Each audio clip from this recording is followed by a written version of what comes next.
नमस्ते, जय Sadhguru. Welcome back to day 10 of 30 days of life. आज सकाळी लवकर उठले कारण आज तलाठी ऑफिसला जायचं होतं. सो तिथलं काम काय झालं नाही. सो परत कॉलेजला आले आणि कॉलेजला एवढ्या लवकर लेक्चर नव्हते. सो एक फ्रेंड पण येणार होती. सो ती आल्यावर तलाठी ऑफिसला परत गेलो. देन नंतर मग लेक्चर अटेंड करायला परत कॉलेजमध्ये आलो. एक लेक्चर अटेंड केला आणि दुसऱ्या लेक्चरसाठी परत खाली आलो. देन दुसरा लेक्चर पण अटेंड केला आणि तेवढ्यात झाला ब्रेक टाईम. तर मग टिफिन वगैरे खाऊन डायरेक्ट प्रॅक्टिकलला गेलो. देन प्रॅक्टिकल पण केली. अटेंडन्स वगैरे लावायच्या होत्या.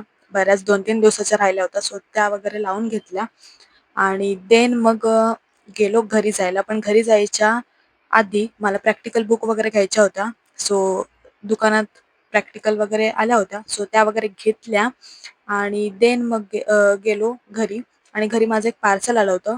ते ओपन वगैरे केलं आणि देन बघते तर पप्पांनी खूप सारं माझ्यासाठी खायला आणलं होतं. कारण त्यांना माहिती आहे की मला भूक लागते घरी आल्यावर. सो नाश्ता वगैरे करून घेतला आणि नंतर मग गेलो पार्लरला. पार्लरमध्ये आयब्रो वगैरे करायच्या होत्या. सो त्यासाठी गेलो होतो. देन आणि तिथे थोडा लेट झाला आम्हाला. सो मग तिथून घरी या येतानाच दीदीला भाजी वगैरे घ्यायची होती. सो ते वगैरे घेतली आणि घरी येऊन आजचा दिवस एंड केला. भेटूया उद्याच्या व्लॉगमध्ये. तोपर्यंत काळजी घ्या. बाय.